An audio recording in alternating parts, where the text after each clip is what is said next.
Hello everybody, my name is Aceface. Today I'm going to be showing you guys a Jackdaw fit that I've been tweaking with and testing with recently for T3 solo darks.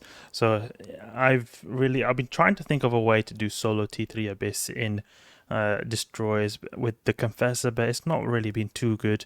But the Jackdaw seems to definitely be promising in the dark sides. I've not done a whole lot of testing, so we're going to do that with you. You guys are going to do that with me here on Tranquility. I've got a lot of ISK, so I don't really care too much if I lose this kind of stuff on Tranquility, as you can see here by that Plex fall.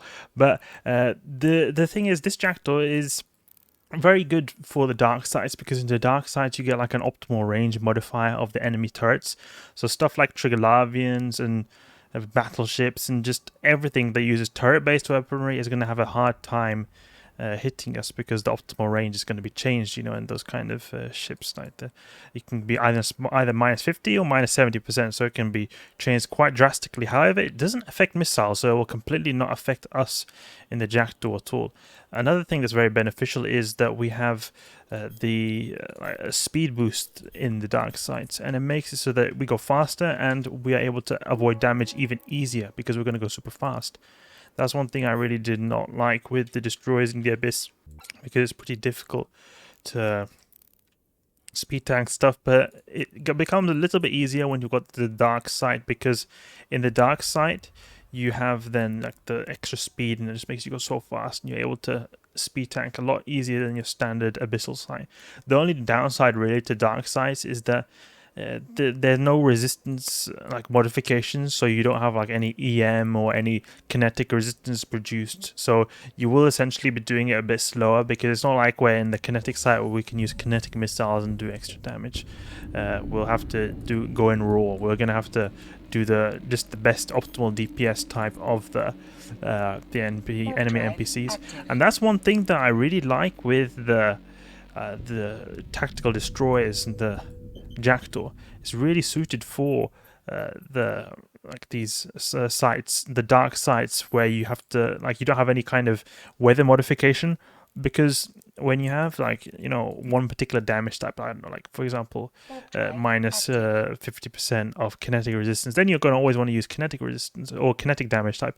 But here we're going to have to switch up the damage types all the time. Now the Jackdaw and the tactical destroyers, they get a bonus particularly to switching their ammo type, so we're going to be able to switch ammo types very quickly depending on what kind of NPC we are up against. So that's very useful. Like you can see here, look, we have just switch those light missiles so quickly, so it's really handy. So before we jump in, I'm just going to go over the fit real quick, and this fit basically is focused mainly around being able to tackle the Cinnaball rooms. Now I have not come across them, however based on the numbers it should be able to take them on, because we've both got a very good capacitor, and we've also got a lot of tank, especially when we're in the defensive mode against particularly the angels. I've got EM and explosive, because the angels in the Abyss, they do explosive and EM damage. So I've got the two explosive and EM rigs here. I was thinking of putting an EM module here, but the thing is, this shield booster actually, it makes it so that I'm basically have more tank than having an EM module right here.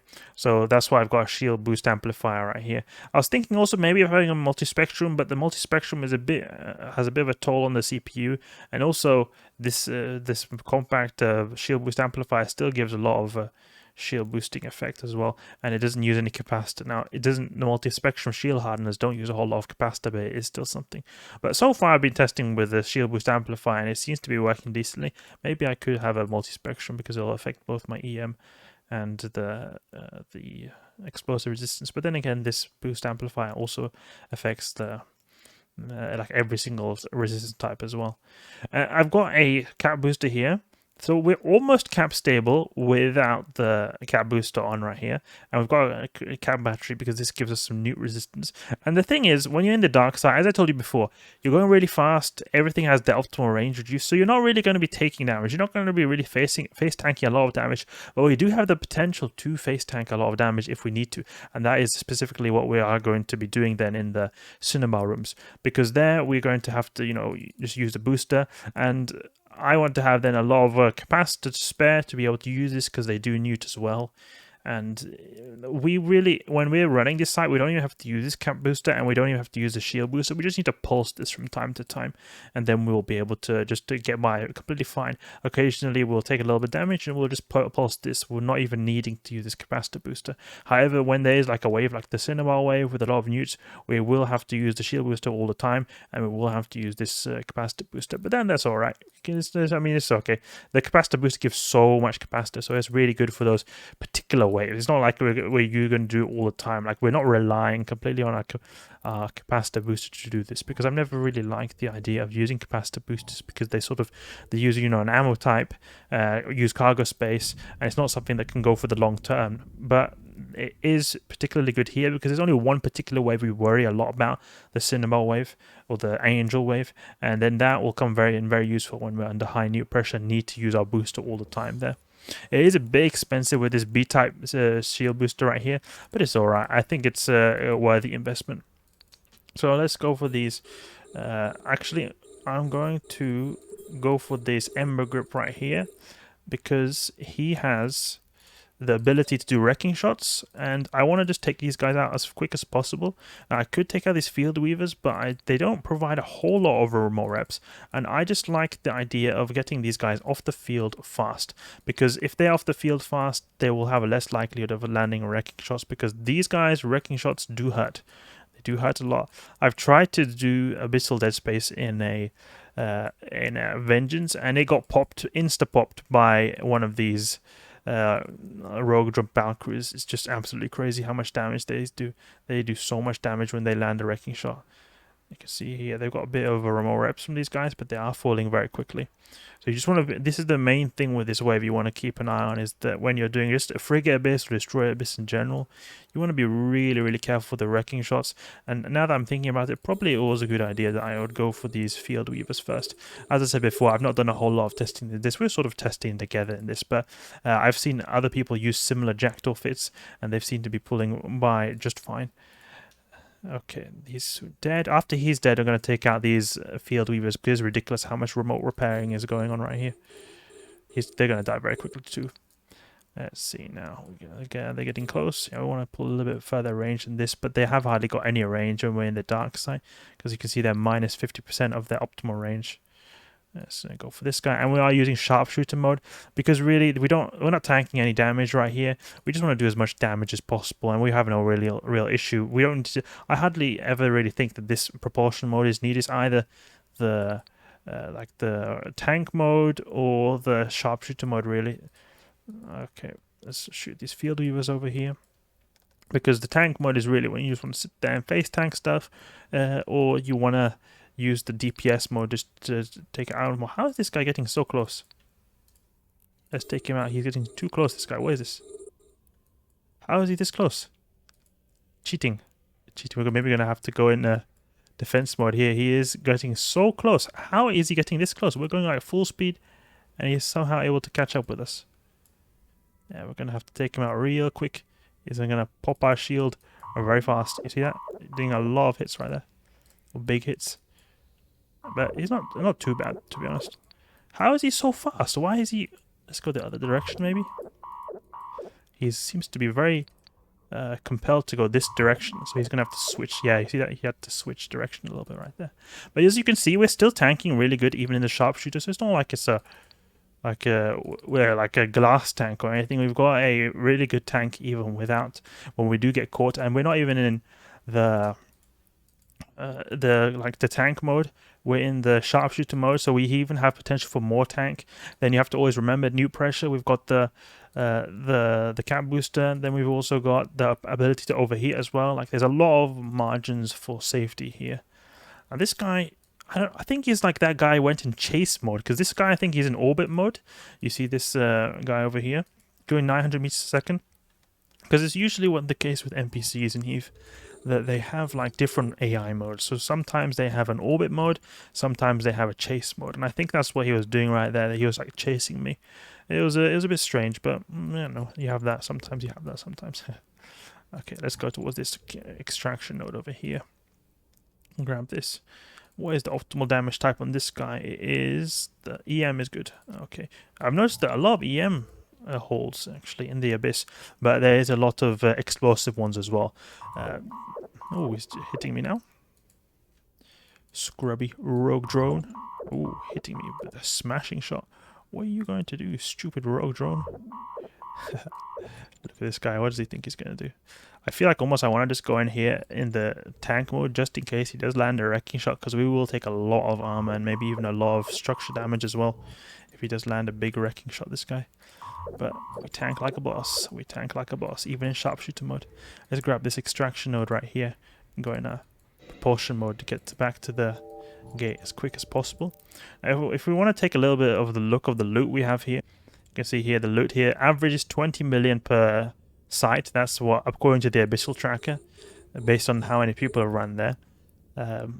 So you get 20 million per site. I would say you do about 4 of these an hour, so maybe about 80 or something million an hour, 80 to 100 million an hour doing this. To be honest, that's not as good as I would have expected it to be. I feel like almost it's better to just run the lower tier filaments, because then you can get like you can do them really fast in a frigate instead. In a frigate, doing T2s is almost going to earn the same amount as this, and you're probably going to do them a lot faster as well. Okay, let's get into the next room. We're doing this a little bit slow, actually. 6 minutes, or almost 6 minutes. We should definitely be doing this faster, actually. Let's go to the next room here. What have we got here? Vedmak. Okay, so we want to take Nova Fury, and we want to go on this Vedmak over here, because all the damage is in this guy. There we go. And just pull it a little bit to the side, put a bit of the sharpshooter mode as well. Oh, we've got a Tachyon-clad as well, so we can escape from them a little bit easier. The tangling guy is going to be annoying because they're going to keep us in place. But as long as this Vedmak is down, we should have no issue to face tanking these guys. And when we are up against the Damavix, we want to use the faction ammo because it's going to apply better. So that's just something to keep in mind. So we'll just switch over to the faction ammo. That's why I've got particularly some Caldari Navy Novas, because the really problematic waves can sometimes be the Triglavian waves where they catch you, and if you want to take out the Damavix, then the Caldari Navy will really help a lot. Okay, so are we taking any damage from the Vedmak? Not really. Now we took a bit of damage from him, but we can tank this pretty decently. We just have to boost a little bit like this, and then we always have the potential for this defense mode right here. Now we are taking a bit of damage when he lands a penetrating shot, but he is very soon dead, this guy. And now probably we want to go in defense mode because we are taking significant damage. There we go. Now he does not want to die. It's unfortunate. He's getting a lot of remote reps. That's something to also remember when it comes to the Triglavians. But we can go a little bit in the sharpshooter mode just real quick when our shields have gone up there. He should die any second. Look, there we go. Tank is going to stabilize now. We go for the Caldari Navy Nova. And we'll go for the tangling guys, because these guys are going to annoy us. I was thinking that maybe we could have even gone for these tanglers first, because we were tanking completely fine when we had our speed up. So it could have maybe been good to go for these Caldari, these little tangling frigates. But something I've noticed is when I've especially used Hawks in the Abyss, is that I've noticed that since we apply a lot worse to these guys and we have to use the ammunition type that does less damage, it tends to make the remote reps that have been used on these guys a lot more effective. Okay, we don't need to use the boost anymore. You saw even before that when we were using the the Nova Fury, then there was still a lot of remote reps going on the Vedmak. But here even, it's going to be even worse because we're going to do less DPS. The remote reps are going to play an even bigger role. So now a big of annoying thing that's happened is that we've given a lot of time for these Damavix to spool up. So they've been able to spool up a lot of damage right here. So it is a bit problematic. You don't want to have them spool up. But the Damavix, generally speaking, naturally they don't do a whole lot of damage. It would have been a lot worse if I had a Vedmak still here spooling up. Then it would have been doing crazy amounts of damage. I think I would have even struggled maybe to take it out with my tank mode. Okay, let's take out the bike. A minute of cash. Can even stop with this, and then let's go here to this one. And the reason is we're using explosive is because the Triglavians, they have a explosive hull, as you can see here. So it's decent loot we've got here. Raging Gamma, that contributed a bit to it. But the filament types really can give you some decent ISK if you're lucky with them, especially if we were to get even higher than T4, like say T5, maybe if we were extremely lucky T6. That's one thing that I noticed is really good about doing T4, T5 and up, is because T4 and up you tend to get a lot more of the T6 filaments, and you can really get so much good disc from those T6 filaments. They're just amazing what you can get there. Okay, I need to take these guys out. Let's move a little bit to the side, because I've noticed that if you sort of go in a direction away from them, it sort of favors the explosion velocity. It's hard to explain, but like the explosion velocity sort of covers the ship more if you sort of go away from it. So that's why I'm just doing this to get a little bit better application. Okay, and now we're going to go for the ghoster as well. I think the ghoster as well, I don't know if I think they affect our range, but I don't know if, I think they also maybe affect our tracking or application as well of our light missiles. So I'm just thinking that maybe this was also making us apply a little bit worse. I don't know, we had 900 damage there. We'll see here. If we killed him, it's 956 per volley. Let's see what we get here per volley. Because if that now there's only one ghoster, so I should have some better application if it was playing a role. Let's see now. Okay, what damage have we got? It was 956. Oh yeah, a tiny bit more. It was 956 before. Now it's 964. So you can see here they were making my DPS a tiny bit less. Or it could just maybe that I was going in a vector that was more favorable for my missiles, and who knows. Whatever. Either way, let's go and wreck this last Damavic over here. Something that's a bit annoying is that it feels like when there's a lot of Damavics on the grid, it's just like I said before, that the remote reps are too much.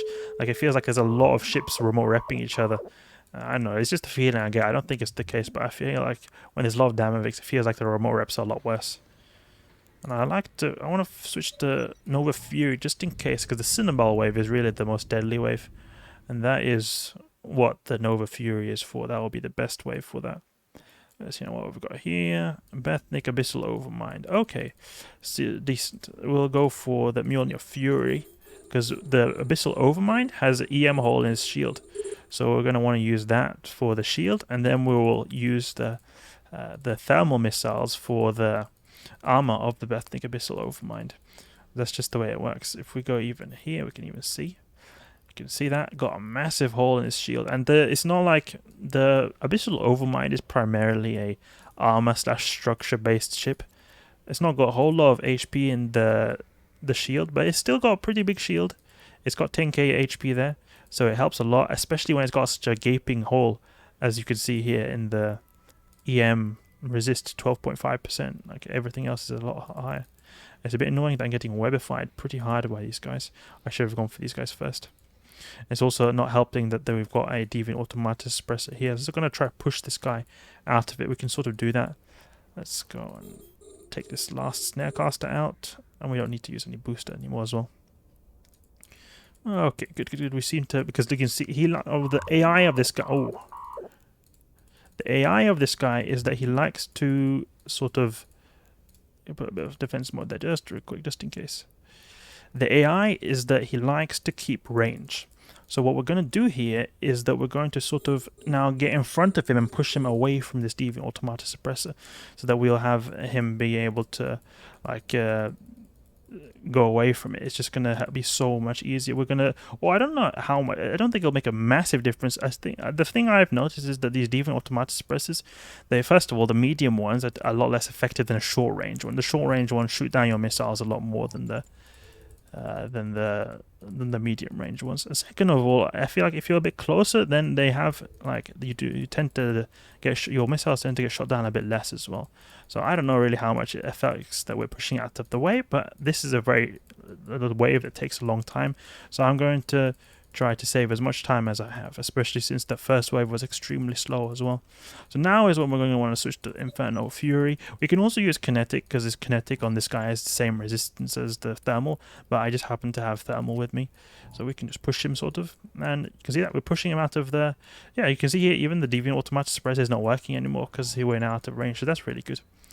Okay, yep, he is getting wrecked, this Abyssal Overmind. You can even orbit a little bit here at 500 just to keep the transversal a bit higher, because now we're far away enough from our this Deviant Automatic suppressor, so it shouldn't really make a big deal.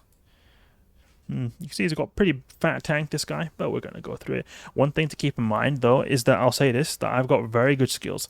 I've got basically level 5 in everything that you could have related to light missiles and this destroyer. So you can see here, I've got 330 DPS. If you've got just not even anything less than perfect, really, you're going to probably have less DPS than this. So this is a sort of example of sort of the best case scenario in terms of skills. That's just one thing to keep in mind. I am also actually using a couple of implants. They'll be included in the fit that just improve my DPS a little bit more. The rapid launch and light missiles, they make me have a little bit more damage, like 6% damage in total. Each one of these gets 3% damage boost. And then the CPU management here is also useful when it comes to I need it to be able to fit this stuff here because I've got a bit of a CPU problem going on. This is a bit of a slow run, I have to say, because that first site with the rogue drop battlecruisers was definitely really slow, and then this Overmind is one of the slowest waves you can actually come across. So I guess it's a good example of what would be a long run. So that's at least good. Unfortunately, we did not get the angels to test it out, see if I would get slaughtered or not, but I'll probably see in due time if I eventually test it enough and get those waves. Yep, he is soon dead, soon dead. I don't get it. This Steven automatic suppressor, I feel like we're just in the border. It sometimes feels like it turns off, sometimes it feels like it turns on. I'm going to push him out a little bit more. Push him a little bit more out of range of it, just to be sure, so we're not missing out on any crucial DPS when we are in this, like, you know, very time constraint. It's we're not like bad in time in that we're going to die or anything. It's more like just a case of wanting to be efficient that I'm trying to save time, because it's just going to take a really long time if we spend all day in this abyss site. You know, more time spent here, less ISK per hour essentially. Okay, let's push him a little bit more. Bumping, you have to do bumping. You guys who gank people in high sec, who bump people a lot, you're going to be good at this. You're good at bumping these guys. As you can maybe tell, I don't do a whole lot of ganking. I'm not so good at this bumping business. You can see here. Yep, he is soon dead. We can make our way towards the transfer conduit even. Just maybe when it gets a little bit less structure, we can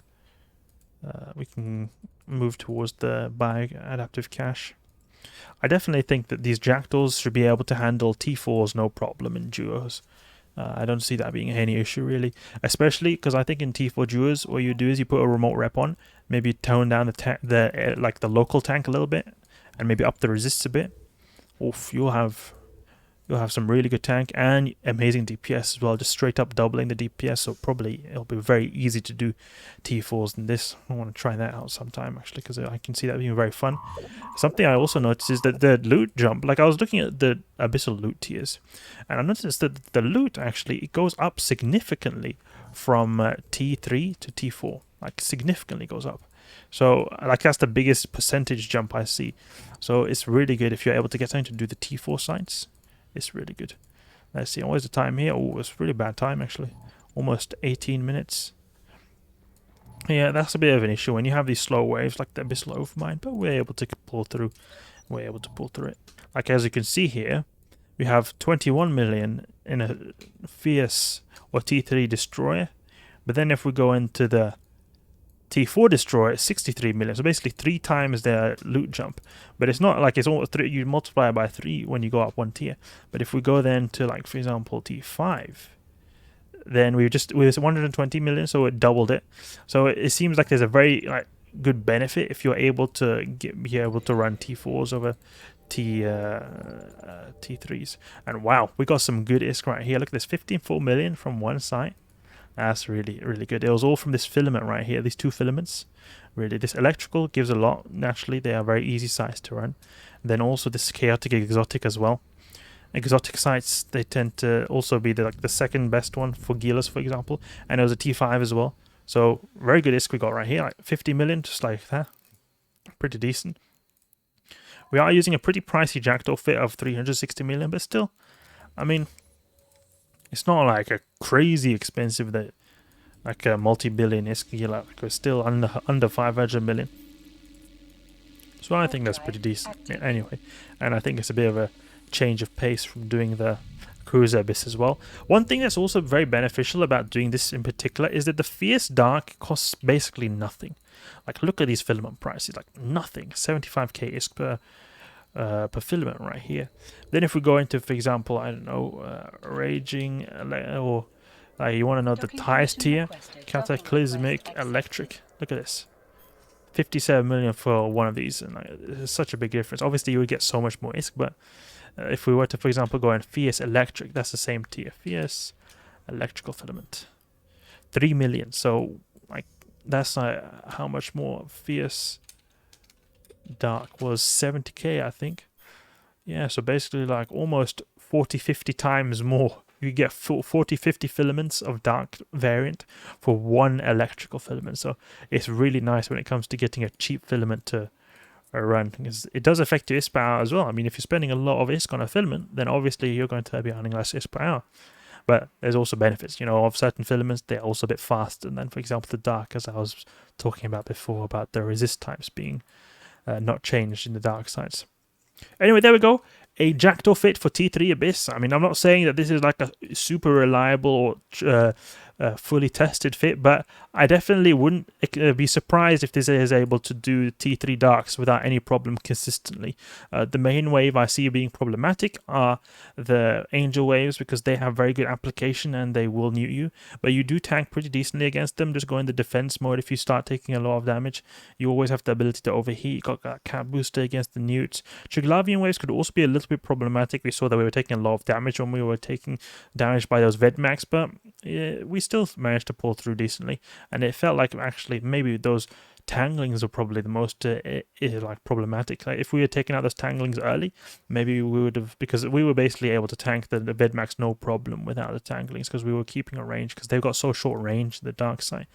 So I think maybe it could have been an idea to go for the tanglings, but they would take a long time to kill them, so I'm not 100% sure. But either way, it seems to pull through pretty decently through the T3 dark sites.